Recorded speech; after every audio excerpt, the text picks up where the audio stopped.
Saya tadi sempat cek mata dan ternyata hasilnya adalah kalau misalnya di mata kiri itu 0,5 minusnya dan juga di mata kanan juga sama, tapi ada silindris.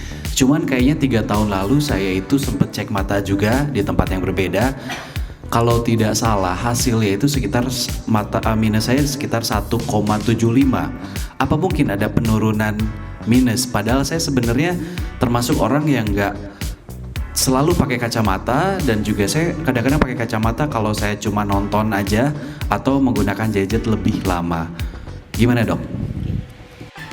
Jika parents atau bapak ibu periksa kacamata atau periksa visus istilahnya ya, periksa kekuatan melihat jarak jauh, itu kita pastikan harus diukur dengan yang benar, cara yang benar.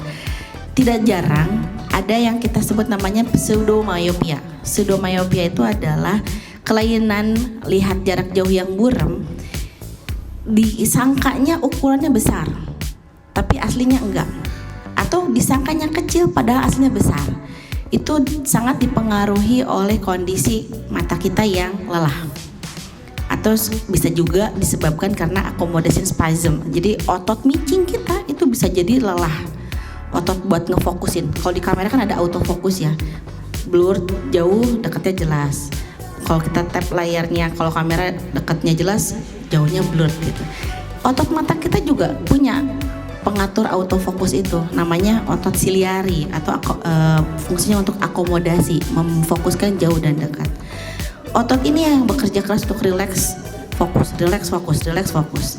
Nah, ketika apalagi bapak-bapak atau orang dewasa atau anak remaja yang memang screen time-nya cukup panjang atau lagi lelah, lagi begadangan, lagi capek, terus diperiksa ukuran kacamata, nggak menutup kemungkinan si ukuran kacamatanya itu adalah ukuran yang bias. Sering kali begitu. Oh ya, sekarang enak nih di minus 1, oke kacamata selesai gitu. Nah, ternyata next berjangka panjang dia berubah lagi kegiatannya, nyaman, lebih relax, lebih teratur lagi dan segala macam. Someday diperiksa lagi, oh kenapa lebih kecil gitu. Tapi dia emang jelas sekarang mah, kemarin memang buram. Itu bisa jadi apakah either yang sekarangnya lagi lelah yang hari ini, either yang dulunya yang memang lagi gak pas periksanya. Ada 2 kemungkinan. Maka kalau ada, kita harus kombinasikan pemeriksaan dengan pemeriksaan mesin, pemeriksaan subjektif diulangi lagi, bahkan kalau perlu dicek sekali lagi dengan menggunakan refraksi sikloplegic istilahnya. Kalau pada anak itu jadi wajib. Anak-anak itu kalau mau periksa lebih benar buat kacamata atau lensa kontak, kita mesti ditetes sekali lagi. Dia udah diperiksa pakai mesin, diperiksa pakai ABC tadi, dicek lagi, terus ditetes dulu, dirilekskan dulu si otot micingnya tadi, takutnya lagi kaku, lagi lelah, kita rilekskan dulu micingnya, habis rileks dites sekali lagi. Jadi kita bandingkan ketiga pengukurannya, dan itu harusnya idealnya sinkron. Kalau dia disinkron benar. Tidak jarang ketika setelah ditetes, yang tadi minusnya 1, pas ditetes, minusnya 5, bisa. Oh tadi minusnya 6, pas ditetes, cuma 1 minusnya, bisa. Karena si otot micingnya ini yang main, ada faktor bias di situ.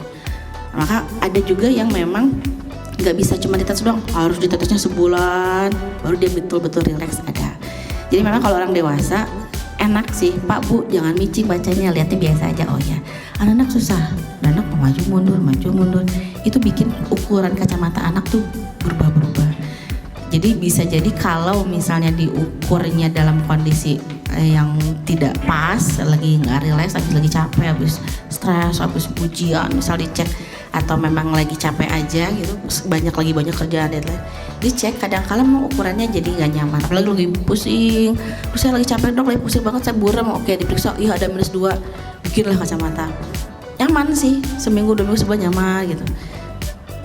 3 bulan 6 bulan cek lagi, udah ya dalam rangka kontrol rutin misal, minusnya cuma 1 dok, kenapa mundur? Nah itu bisa jadi karena ada 2 kali pengukuran yang berbeda, yang mungkin 2 kondisi tubuh kita yang lagi juga nggak sesuai gitu. Itu bisa banget. Makanya kalau anak-anak apalagi mungkin bikin lensa kontak, bikin orto, kita wajib tetes dulu biar pastiin ukurannya kita bekelin, kita resepin itu bener, jangan sampai berubah-berubah.